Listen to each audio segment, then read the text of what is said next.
Magandang araw sa atin. We are here live at Joby Vargas TV. Of course, Joby, our celebrity sidekick, and the Manila Humane Lions Club led by Miss Jane C. Chitin. I'm the charter president and also the incumbent president of this club.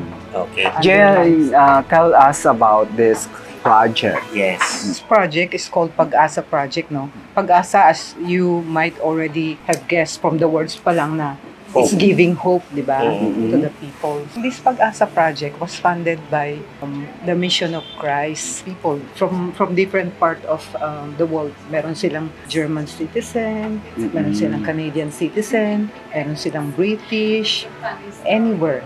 So, they were formed by different kind-hearted people who wanted to help change the world.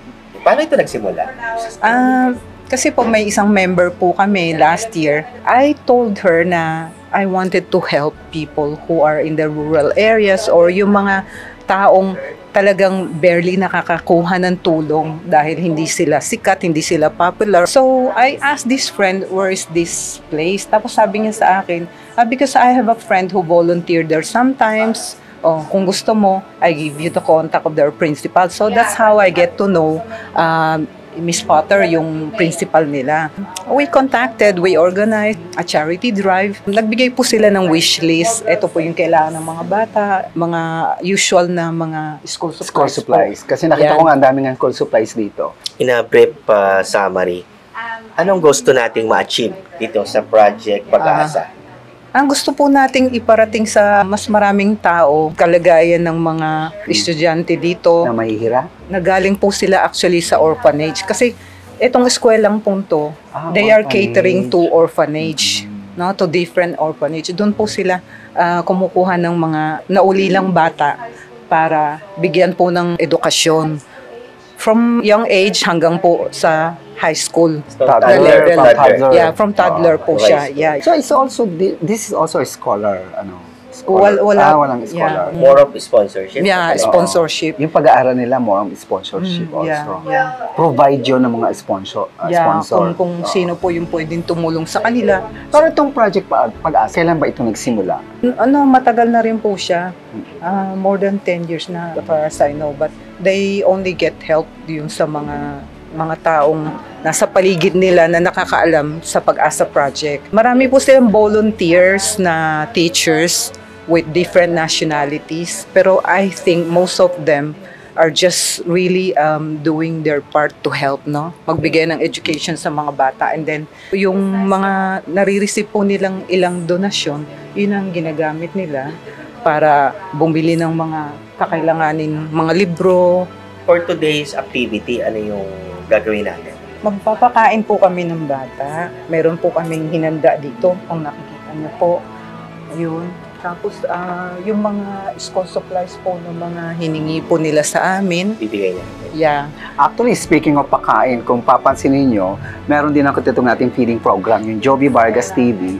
Although sa akin kasi medyo wala akong sponsor and that is coming from my own pocket. Siguro yun ang abangan ninyo kasi isa rin yun sa aming ilalabas dito sa channel na ito. Pero natutuwa ako kasi ang Lions Club, may ganito lang project na para sa mga nangangailangan. Nangangailangan. Oo, medyo... May iba pa bang area na tinutulungan si Manila Humane Lions Club? Marami po kasi every year meron po kaming minimum 5 challenges na kailangang i-meet. Yung pediatric cancer, yung vision awareness, diabetes awareness, tapos yung also medical mission to. Meron siya. Meron din kami. Yeah. So, meron din kaming environment protection. So, gusto ko yun. Itatanim kami. Gusto ko yung environmental program. Yeah. Mas ma-enjoy ko yun. Sige, join kami po doon. tayo. Yeah. Ina-encourage po namin, actually, yung sa tree planting po namin, at saka yung mga pagtatanim ng mga gulay, yun po ay binibigay sa mga taong konti lang ang kabuhayan o walang kabuhayan. Okay. Pag tinanim na po namin yun, papaalaga na namin do sa recipient o yung beneficiary nung tinaniman natin. Yeah. May mga nanonood ng mga Spanish. Can you say it in Spanish? Hola, ¿cómo estás? Buenos días a todos. Esto po es un proyecto de caridad para todo el mundo, para los que tienen necesidades, ayudas humanitario. Por favor, si queréis ayudar, pues danos un like a Joby y así él también podría ayudarnos a realizar todo esto del proyecto de caridad para humanidad. Gracias. Gracias. How about in Chinese? Let's introduce one of the pillars of the program. Okay. Yeah. Yeah. She's Agnes. My name is Agnes and I'm from Germany. I'm the librarian and we have wonderful staff, many local teachers that really sacrifice their work and their time here to help the students. If there's anyone out there who would like to help us further, yes, you can please contact us and you can come and visit. The one who founded the organization or this school is a Canadian, and she's also the principal. And I'm German, but we also have one teacher from the US.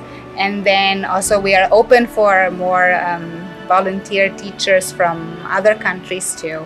Yeah. Oh, Thank you. you're a teacher also. Yeah, I'm thinking to volunteer. Yeah, She's also a teacher. I'm residing near this place. Oh, Yeah, I can They help. really need.